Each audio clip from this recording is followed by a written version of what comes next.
నమస్కారం. సుఖీభవకు స్వాగతం. ఈరోజు సుఖీభవలో అధిక బరువు, పీసీఓడికి ఆయుర్వేద వైద్యం, పిఎస్ఏ పరీక్షతో ప్రోస్టేట్ క్యాన్సర్ గుట్టు రట్టు, కిడ్నీల్లో రాళ్లతో బాధపడుతున్నారా? గుండెపోటుకు అత్యవసర వైద్యం ఎలా? ఇంకా హెల్త్ టిప్. పీసీఓడి అమ్మాయిలకు ఈ పేరును ప్రత్యేకంగా పరిచయం చేయక్కర్లేదు. నెలసరి చిక్కులు మొదలుకొని సంతాన రాహిత్యం వరకు అనేక సమస్యల్ని తెచ్చిపెట్టే పీసీఓడి ఇవాళ అమ్మాయిలకు అధిక బరువును సైతం శాపంగా అంటగడుతోంది. చివరికి ఇన్సులిన్ నిరోధకతను తెచ్చిపెడుతోంది. అయితే ఆహార విహారాలు, జీవనశైలిలో తగిన జాగ్రత్తలు తీసుకుంటూ ఆయుర్వేద ఔషధాలను వాడుకుంటే పీసీఓడితో తలెత్తే సమస్యల్ని చాలా వరకు అదుపులో ఉంచుకోవచ్చని చెప్తారు నిపుణులు. పీసీఓడితో వచ్చే అధిక బరువు, ఇన్సులిన్ నిరోధకత విషయంలో ఆయుర్వేదం చెబుతున్న పరిష్కార మార్గాల గురించి ఇప్పుడు తెలుసుకుందాం.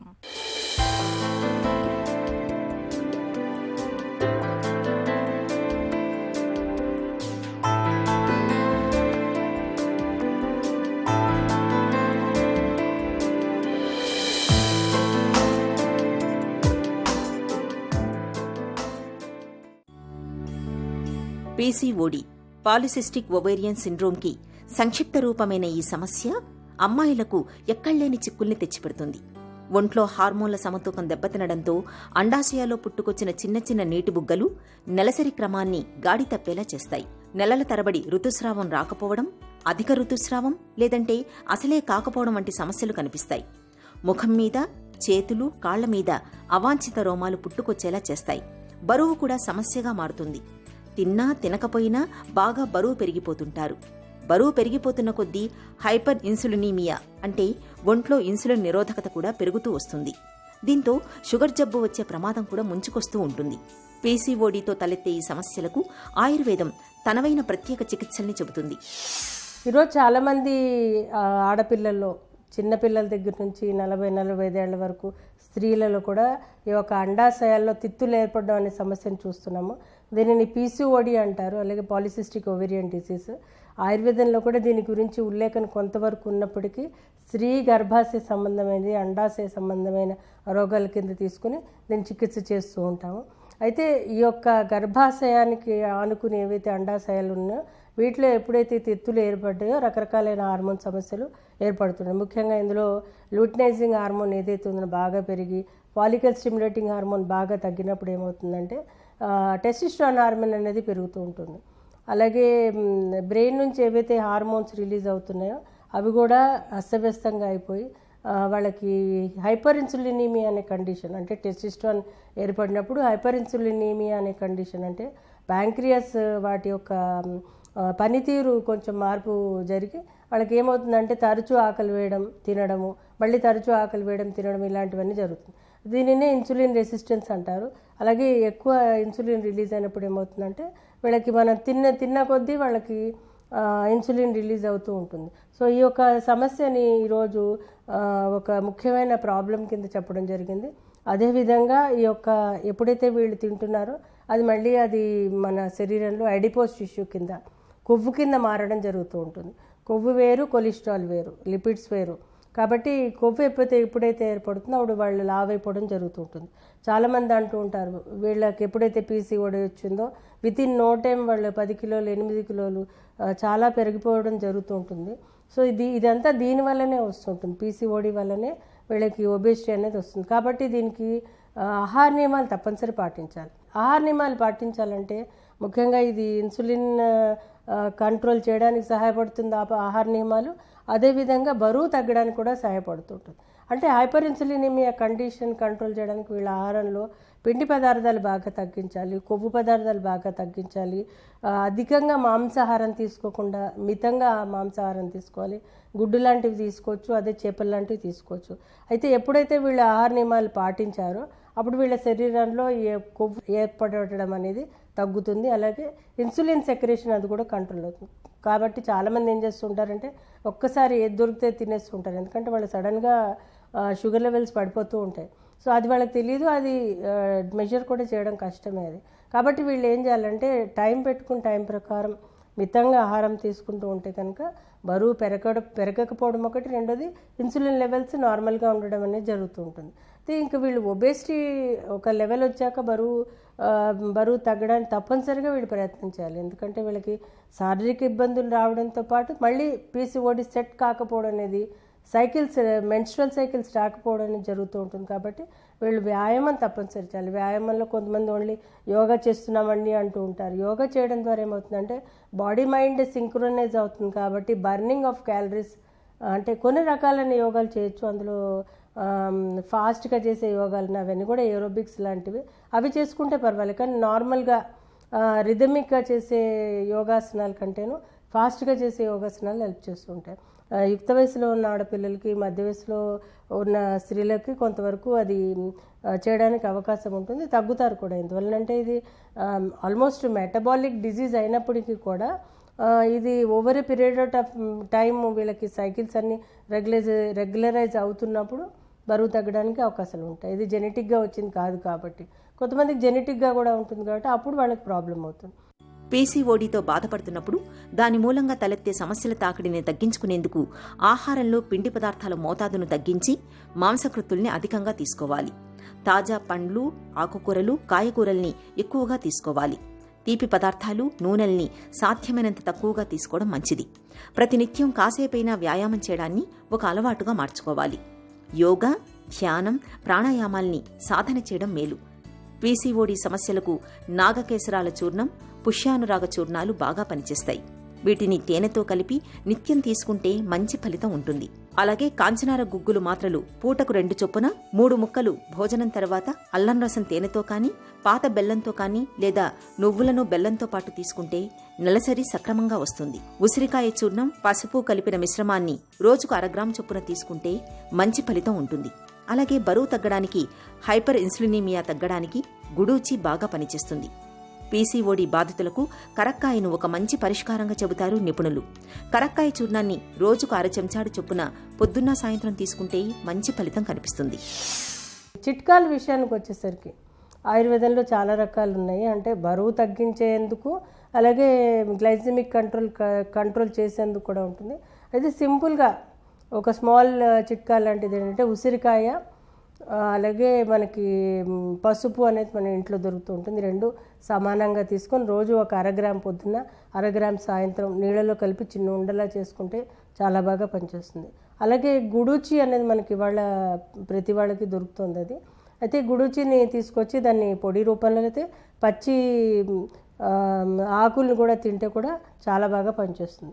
ఎందుకంటే ఇది మెటబాలిక్ డిజీజెస్ మీద, బరువు మీద, డయాబెటీస్ మీద చాలా బాగా పనిచేస్తుంది. కాబట్టి వీళ్ళు డయాబెటిక్ కాకపోయినా కానీ హైపర్ ఇన్సులినిమియా అనే కండిషన్ ఉంటుంది కాబట్టి దీనిని వాడుకోవచ్చు. దీన్నే టీనోస్పోరా కార్డిఫోలియా అని అంటూ ఉంటారు. సో ఇది మామూలుగా మెడికల్ షాప్స్లో కూడా దొరుకుతూ ఉంటుంది, పొడి కింద దొరుకుతుంది, క్యాప్సూల్స్ రూపంలో కూడా దొరుకుతుంది. ఒక్కొక్కసారి మీకు ఆకుర దొరకట్లేదు అనుకుంటే ఆ క్యాప్సూల్స్ తెచ్చుకొని ఆ క్యాప్సూల్స్ గుడిచి క్యాప్సూల్స్ అని అమ్ముతారు. అది పొద్దునోటి సాయంత్రం ఒకటి తీసుకుంటే కూడా ఇది బరువు తగ్గించడానికి, అలాగే హైపర్ ఇన్సులినిమియా అనే కండిషన్ని తగ్గించడానికి సహాయపడుతుంటుంది. ఇలా కాకుండా ఏంటంటే కరక్కాయ దొరుకుతుంది మనకి. కరక్కాయ కూడా కొంతవరకు బరువు నియంత్రించడానికి సహాయపడుతుంటుంది. అయితే స్టార్టింగ్లోనే హెల్ప్ చేస్తుంది, కొన్నాళ్ళు పోయాక మళ్ళీ మార్చుకోవాల్సి వస్తుంది మందులు. అందులో ఈ కరక్కాయ రోజు ఒక 1/2 చెంచాడు పొద్దున, 1/2 చెంచాడు సాయంత్రం తేనెతో కలిపి తీసుకుంటే కనుక చాలా బాగా వచ్చాయి. కానీ కొంతమందికి కరక్కాయ వల్ల మోషన్స్ అవడానికి అవకాశం ఉంటుంది. అది వాళ్ళ శరీరాన్ని బట్టి చూసుకొని తీసుకోవాల్సిన అవసరం ఉంటుంది. అయితే ఈ పీసీఓడికి రకరకాలైన సమస్యలు ప్రతి ఒక్క స్త్రీకి రకరకాలుగా ఉంటాయి. కాబట్టి వాళ్ళ యొక్క శరీరాన్ని బట్టి, వాళ్ళకి వచ్చిన పరిస్థితిని బట్టి, కొంతమందికి సైకిల్స్ రావట్లేదంటే సైకిల్ సరిపడా మందులు ఇవ్వాలి, అలాగే బరువు ఉంటే బరువు తగ్గ మందులు ఇవ్వాలి, అలాగే ఈ యొక్క ఆకలి లాంటి సమస్యలు ఉంటే దానికి సరిపడా మందులు ఇవ్వాలి. కాబట్టి ఏది ఎలా ఉంది అన్నది చూసుకుని దాని ప్రకారం చాలా రకాలైన ఆయుర్వేద ఔషధాలు ఉన్నాయి. వాళ్ళ యొక్క పరిస్థితిని బట్టి ఇవ్వాల్సి ఉంటుంది. సుమారు 6 నెలలు మించి కూడా ఒక్కొక్కసారి ఇవ్వాల్సి ఉంటుంది. ఎందుకంటే బరువు తగ్గడమే కాదు, వాళ్ళ యొక్క సిస్ట్లు ఏవైతే ఫామ్ అయ్యో, అంటే తిత్తులు ఏవైతే ఉన్నాయో వాటికి కొంతవరకు, అంటే సైకిల్స్ రెగ్యులర్ అయ్యే వరకు కూడా తీసుకోవాల్సిన అవసరం ఉంటుంది. దీనికి సరిపడా మందులు ఉన్నాయి. ముఖ్యంగా ఇందులో శతావరి, అశోక, లోద్ర, ముస్తా, అలాగే చిత్రకము, ఇలా రకరకాలైనవి. ఇవి ఏ సమస్యకు తగ్గట్టు అవి కాంబినేషన్ థెరపీస్ లాంటివి ఇస్తూ ఉంటాము. అయితే అది డాక్టర్ పర్యవేక్షణ తప్పనిసరి తీసుకోవాలి. పీసీఓడీకి దాని మూలంగా తలెత్తే సమస్యలకు ఆయుర్వేదంలో శతావరి, చిత్రకం, అశోకాలోధ్ర, ముస్త వంటి ఔషధాలు బాగా పనిచేస్తాయి. అయితే పీసీఓడీ కారణంగా అమ్మాయిల శరీరంలో అనేక రకాల సమస్యలు కనిపిస్తుంటాయి. కాబట్టి వారి వారి శరీర తత్వాన్ని బట్టి ఆయుర్వేద మందులు వాడుకోవడం అన్ని విధాలా శ్రేయస్కరం. ఒక్కోసారి 6 నెలలకు మించి కూడా మందులు వాడుకోవాల్సి ఉంటుంది. ఇలాంటప్పుడు తప్పనిసరిగా డాక్టర్ పర్యవేక్షణలో ఔషధ చికిత్స తీసుకోవాలి. వయసు పెరుగుతున్న కొద్దీ మూత్రగండాలు కూడా పెరుగుతూ ఉంటాయి. ముఖ్యంగా మగవాళ్లకి ప్రోస్టేట్ గ్రంథి పరిమాణం పెరగడంతో తరచూ మూత్రానికి వెళ్లాల్సి వస్తూ ఉంటుంది. అయితే మనసు మూలల్లో ఎక్కడో ప్రోస్టేట్ క్యాన్సర్ గురించిన అనుమానము మొదలవుతూ ఉంటుంది. ఇలాంటప్పుడు 6 నెలలు, ఏడాదికోసారి ప్రోస్టేట్ స్పెసిఫిక్ యాంటీజెన్ పరీక్ష పిఎస్ఏను చేయించుకుంటే చాలు. ప్రోస్టేట్ గ్రంథిలో క్యాన్సర్ ఆనవాళ్లను చాలా ముందుగానే పసిగట్టొచ్చు. ప్రోస్టేట్ గ్రంథిలో క్యాన్సర్ ఆనవాళ్లను పట్టించే పిఎస్ఏ పరీక్ష గురించి ఇప్పుడు తెలుసుకుందాం.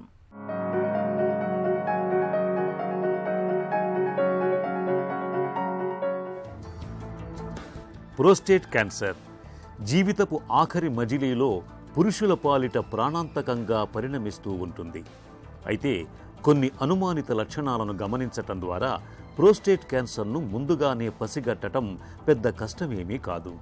తరచూ మూత్రానికి వెళ్లాల్సి వస్తున్నప్పుడు, మూత్ర విసర్జనలో మంట, మూత్ర విసర్జనకు చాలాసేపు పట్టడం, రాత్రి వేళల్లో ఎక్కువసార్లు మూత్ర విసర్జనకు లేవాల్సి రావటం, ధార తగ్గటం, మలి వయసులో ఇవన్నీ ప్రోస్టేట్ గ్రంథిలో అనారోగ్యాన్ని పట్టి చెప్పే అనుమానిత లక్షణాలు. ఇలాంటప్పుడు తరచూ ప్రోస్టేట్ స్పెసిఫిక్ యాంటీజెన్ అనే పరీక్షను తరచూ చేయించుకుంటూ ఉండాలి. రక్తంలో పిఎస్ఏ శాతాన్ని బట్టి ప్రోస్టేట్ గ్రంథిలో క్యాన్సర్ ఆనవాళ్లను ముందుగానే గుర్తించి తగిన చికిత్సతో పాటు నివారణ చర్యలు తీసుకునే అవకాశం మనకు ఉంటుంది.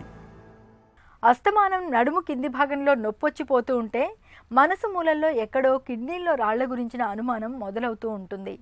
స్కానింగ్లో కిడ్నీలో స్టోన్స్ ఉన్నాయని తెలియగానే మనలో చాలామందికి గుండెలో రాయి పడ్డట్టుగా అవుతూ ఉంటుంది. ఇక అప్పటి నుంచి ఆహారంలో 1,000,000 పథ్యాల్ని పాటించడం మొదలు పెడతారు. అలవాటు లేకపోయినా నీళ్ళు ఎక్కువగా తాగడానికి ప్రయత్నిస్తూ ఉంటారు. నిజానికి కిడ్నీల్లో రాళ్లకు ఇవాళ ఆధునిక వైద్యంలో చక్కటి మందులు, చికిత్సలు అందుబాటులో ఉన్నాయి. కిడ్నీల్లో రాళ్ళు ఏర్పడడానికి కారణాలు, వాటిని తొలగించే మార్గాల గురించి డాక్టర్ని అడిగి ఇప్పుడు తెలుసుకుందాం. మన యూరిన్ లోపల లిక్విడ్ పార్ట్ ఉంటుంది, సాల్యూట్ అంటే సాలిడ్ కాంపోనెంట్ ఉంటుంది. సాలిడ్ కాంపోనెంట్స్లో అన్ని ఎలిమెంట్స్, సోడియం, పొటాషియం, కాల్షియం, ఇవి రకరకాల ఎలిమెంట్స్ ఉంటాయన్నమాట. యూరిక్ యాసిడ్, ఇంకా వేరే వేరే ధాతువులు ఉంటాయి. ఎప్పుడైతే ఈ సాలిడ్ కాంపోనెంట్ సొల్యూట్స్ సాల్వెంట్లో డిజాల్వ్ కావో, యూరిన్లో కరగవో, అంత మోతాదు కంటే ఎక్కువ ఉంటాయో అవి క్లంప్గా ఫామ్ అయిపోయి చిన్న చిన్న గుళికల్లాగా తయారవుతాయి.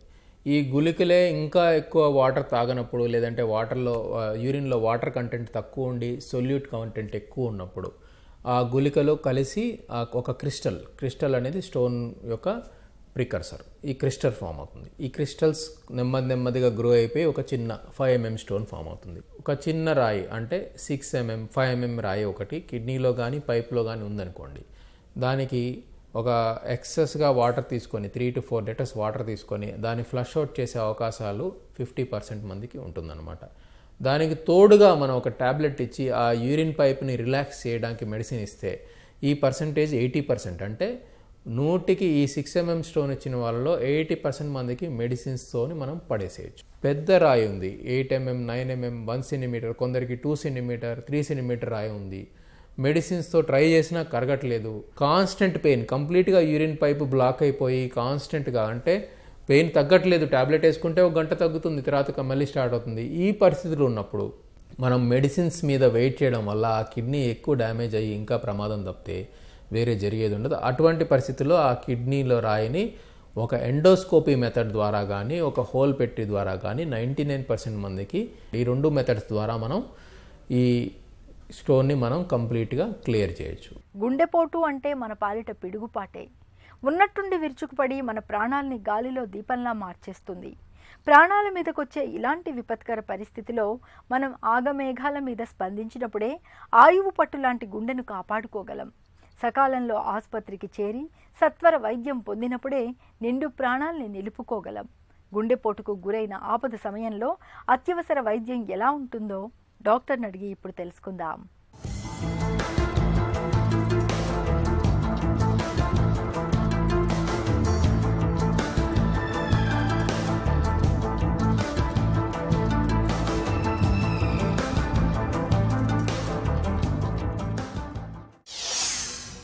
గుండెపోటు ఎందుకు వస్తుంది? కారణాలేంటి? అక్యూట్ మైకార్డియల్ ఇన్ఫాక్షన్ అనేది ప్రపంచం అంతటా అధికమైన మరణాలకు కారణము. అక్యూట్ మైకార్డియల్ ఇన్ఫాక్షన్ రావడానికి కారణం ఏంటంటే హార్ట్ యొక్క బ్లడ్ వెసల్స్లో బ్లాక్స్ డెవలప్ అవడం. ఈ బ్లాక్స్ని కొరోనరీ ఎథెరోస్క్లెరోసిస్ అని అంటాం అన్నమాట. ఎథెరోస్క్లెరోసిస్ అనేది చైల్డ్హుడ్ నుంచి స్టార్ట్ అయ్యి క్రమేణా అలాగా పెరుగుతుంది. కానీ ఇది కొన్ని ఫ్యాక్టర్స్ ఉన్న వాళ్ళలో చాలా ఫాస్ట్గా పెరుగుతుంది. ఈ ఫ్యాక్టర్స్ని మనం కొరోనరీ రిస్క్ ఫ్యాక్టర్స్ అంటాము. కామన్గా ఉండే కొరోనరీ రిస్క్ ఫ్యాక్టర్స్ ఏంటంటే డయాబెటీసు, హైపర్ టెన్షన్, కొలెస్ట్రాల్ అధికంగా ఉండడం. ఇటువంటి సిచ్యువేషన్లలో బ్లడ్ వెసల్ యొక్క వాల్లో ఎథెరోస్క్లెరోటిక్ ప్లాక్ అనేది తయారయ్యి ఆ ప్లాక్ క్రమేణా పెరిగి పెద్దదవుతుంది అన్నమాట. ఒకప్పుడు ఈ ప్లాక్ సర్ఫేస్లో బ్రేక్స్ వచ్చి ఆ ఏరియాలో ర్యాపిడ్గా బ్లడ్ క్లాట్ అవడం తయారవుతుంది. ప్రీ ఎగ్జిస్టింగ్ ప్లాక్ మీద సడన్గా ఈ క్లాట్ అనేది డిపాజిట్ అవడం వలన పూర్తిగా వెసల్ వాల్ మూసుకుపోతుంది. గుండెపోటు వచ్చిన తొలి గంటలు ఎందుకు కీలకం? హార్ట్ మజిల్ కొంతవరకు రికవర్ అయ్యే స్టేజ్లు ఉంటుంది. ఇది సుమారుగా 6 నుంచి 12 గంటల వరకు ఉంటుంది. ఆ స్టేజ్ దాటిపోతే హార్ట్ మజిల్కి పర్మనెంట్గా డ్యామేజ్ అయిపోయి అవకాశాలు ఉంటాయి. కాబట్టి మనం మోస్ట్ ఇంపార్టెంట్ గోల్ ఏమిటంటే ఏ విధంగానైనా హార్ట్ బ్లడ్ వెసల్స్లో బ్లడ్ సప్లైని రెస్టోర్ చేయడం అనేది ఇంపార్టెంట్. గుండెపోటు వచ్చిందని త్వరితగతిన గుర్తించటం ఎలా? ఎలాంటి పరీక్షలు చేస్తారు? హార్ట్ అటాక్ వచ్చినప్పుడు మనం ర్యాపిడ్ డయాగ్నోసిస్ అనేది చేయడం అనేది చాలా ఇంపార్టెంట్. హార్ట్ అటాక్ని ర్యాపిడ్ డయాగ్నోస్ చేయడానికి 2 ఇంపార్టెంట్ పారామీటర్స్ తీసుకోవాలి. మోస్ట్ ఇంపార్టెంట్ ఏంటంటే హార్ట్ సిమ్టమ్స్, హార్ట్ పెయిన్ నుంచి వచ్చే సిమ్టమ్స్. ఈ సిమ్టమ్స్ ఏంటంటే చెస్ట్ పెయిన్. క్లాసికల్గా description of the chest pain is mid sternum నుంచి డీప్ ఇన్సైడ్ వస్తుంది పెయిన్. ఆ పెయిన్ అక్కడే కాకుండా 2 షోల్డర్స్కి, ఒక్కప్పుడు అప్పర్ అబ్డమిన్లోకి రావచ్చు. కొంతమందికి రూట్ ఆఫ్ ది నెక్ వరకు వచ్చి up to angle of the జా వరకు కూడా రావచ్చు. సో ఈ క్లాసికల్ డిస్క్రిప్షన్ చెస్ట్ పెయిన్ని మనం తీసుకొని డయాగ్నోస్ చేసుకోవడానికి ఉపయోగించుకోవాలి. అదర్ సిమ్టమ్స్ ఏంటంటే బ్రెత్లెస్నెస్. హార్ట్ మజిల్ డ్యామేజ్ బట్టి బ్రెత్లెస్నెస్ అనేది ఆధారపడుతుంది. ఎంత ఎక్కువ హార్ట్ మజిల్ డ్యామేజ్ అయితే అంత బ్రెత్లెస్నెస్ వస్తుంది. సో చెస్ట్ పెయిన్, బ్రెత్లెస్నెస్, ఇవి కాక గుండె దడ, కళ్ళు తిరిగి పడిపోవడం, ఇవి కూడా హార్ట్ అటాక్ యొక్క సిమ్టమ్స్. ఓల్డ్ పీపుల్లోని డయాబెటీస్ ఉన్న వాళ్ళలో ఎటిపికల్గా ఉండొచ్చు. ఇది ఏంటంటే వాళ్ళకి ఎక్స్ట్రీమ్ వీక్నెస్ రావచ్చు, లేకపోతే కళ్ళు తిరిగి పడిపోవడం, ఇలాంటివన్నీ జరుగుతూ ఉంటాయి. వాళ్ళలో చెస్ట్ పెయిన్ ఉండకపోవచ్చు. అందువలన వీటిని, ఈ వెరైటీ సిమ్టమ్స్ని మనం ఐడెంటిఫై చేయడం అనేది చాలా ముఖ్యం. ఇది సిమ్టమ్స్తో పాటు వీటికి కొరాబరేటివ్ ఎవిడెన్స్గా ఈసీజీ చేంజెస్ తీసుకోవాలి. ఇది కాక కొన్ని కండక్షన్ అబ్నార్మాలిటీస్, అంటే లెఫ్ట్ బండిల్ బ్రాంచ్ బ్లాక్ అనేది కూడా రీసెంట్ ఆన్సెట్ అయితే అది కూడా హార్ట్ అటాక్కి ఎవిడెన్స్. గుండెపోటుకు సత్వర వైద్యం ఎలా ఉంటుంది? చికిత్సలు ఎలా ఉంటాయి? ఎంత త్వరగా బ్లడ్ వెసల్ ఓపెన్ చేయగలిగితే అంత మజిల్ని సేవ్ చేసి అంత మార్బిడిటీని తగ్గించగలం అన్నమాట. సో బ్లడ్ వెసల్ని ఓపెన్ చేయడం అంటే దాన్ని రీపెర్ఫ్యూజన్ అని అంటాం. ఈ రీపెర్ఫ్యూజన్ స్ట్రాటజీని మనం డిసైడ్, ఎంత త్వరగా అంటే అంత త్వరగా డిసైడ్ చేయాలి. కామన్గా యూజ్ చేసే రీపెర్ఫ్యూజన్ స్ట్రాటజీస్ ఏంటంటే పిటిసిఏ ప్లస్ స్టెంట్ ఇంప్లాంటేషను, రెండోది ఏంటంటే ఫైబ్రినోలైటిక్ థెరపీ, అంటే క్లాట్ పార్ట్ని కరగదీయడంలో హార్ట్ పార్ట్ని అలాగే ఉండిపోతుంది. దీనిని ఫైబ్రినోలైటిక్ థెరపీ అని అంటాం. ఈ 2 స్ట్రాటజీలు కామన్గా యూజ్ చేసేవి. ఈ 2 స్ట్రాటజీల్లో దేన్ని మనం తీసుకోవాలి అన్న దానికి మనం డిఫరెంట్ పారామీటర్స్ బట్టి అసెస్ చేస్తాం. ఇన్ అడిషన్ ప్రతి పేషెంట్కి కొన్ని రొటీన్ డ్రగ్స్ ఇవ్వాల్సి ఉంటుంది. ఆ రొటీన్ డ్రగ్స్ ఏంటంటే యాస్ప్రిన్ అనే యాంటీప్లేట్లెట్ డ్రగ్. యాస్ప్రిన్ అనేది రొటీన్గా ఇవ్వాలి. అది కాకుండా స్టాటిన్స్ అంటే కొలెస్ట్రాల్ని తగ్గించే డ్రగ్ను కూడా రొటీన్గా ఇవ్వాలి. అది కాకుండా సిమ్టమ్ రిలేటెడ్ ట్రీట్మెంట్ ఒకటి ఉంటుంది. సిమ్టమ్ రిలేటెడ్ ట్రీట్మెంట్ అంటే చెస్ట్ పెయిన్ తగ్గించడం కోసం నైట్రేట్స్ అనేది ఇవ్వాలి. నైట్రేట్స్ అంటే సార్బిట్రేట్ కామన్గా మనం యూజ్ చేసేది. దాన్ని నాలుగు కింద పెట్టుకొని ఉంటే హార్ట్ పెయిన్ తగ్గుతుంది. ఈ నైట్రేట్స్ వలన అడిషనల్ అడ్వాంటేజ్ ఏంటంటే హార్ట్ ఫెయిల్యూర్ తగ్గుతుంది, బ్లడ్ ప్రెషర్ కూడా మేనేజ్ చేయొచ్చు. ఇది కాకుండా కాంప్లికేషన్స్తో ఉండే హార్ట్ అటాక్కి సంబంధించిన ట్రీట్మెంట్ కూడా మనం ఆలోచించాలి. అంటే హార్ట్ ఫెయిల్యూర్ ఉన్న వాళ్ళకి ఫ్లూయిడ్ ఓవర్లోడ్ అయిపోతుంటుంది. ఈ ఫ్లూయిడ్ ఓవర్లోడ్ అయిన వాళ్ళకి మనం డయూరిటిక్ అనేది ఇచ్చి ఫ్లూయిడ్ని తగ్గించడం, ఇంకా ఆయాసంగా ఉంటే అవసరాన్ని బట్టి వెంటిలేటర్ని పెట్టడం అనేది చేయవలసి వస్తుంది. షాక్లో ఉన్న పేషెంట్ ఉన్నా అనుకోండి, షాక్ని బ్లడ్ ప్రెషర్ని ఇంప్రూవ్ చేయడానికి మనం ట్రీట్మెంట్ ఇవ్వాలి. అవసరం పడితే మెకానికల్ అసిస్టెడ్ డివైజెస్ అనేది వాడాలి. అంటే ఇంట్రాయాటిక్ బెలూన్ పంప్ అనేది డివైజ్ని పెడితే హార్ట్కి బ్లడ్ సప్లై పెరుగుతుంది, ప్లస్ బ్లడ్ ప్రెషర్ కూడా ఇంప్రూవ్ అవుతుంది. సో ఇవి మెకానికల్ అసిస్టెడ్ డివైజెస్ని కూడా కన్సిడర్ చేయాల్సి వస్తుంది. గుండెపోటు వచ్చిన ఆపద సమయంలో మనం ఎంత త్వరగా ఆసుపత్రికి చేరగలిగామన్నదే ముఖ్యం. సాధ్యమైనంత త్వరగా సత్వర వైద్య సాయం పొందగలిగితే గుండెపోటు గండాన్ని తేలిగ్గా గట్టెక్కొచ్చు. చిన్న చిట్కా మీకోసం. హై బీపీతో బాధపడుతున్నప్పుడు నిత్యం గోధుమలతో చేసిన జావను తాగడాన్ని అలవాటు చేసుకోండి. రక్తపోటు చక్కగా అదుపులో ఉంటుంది.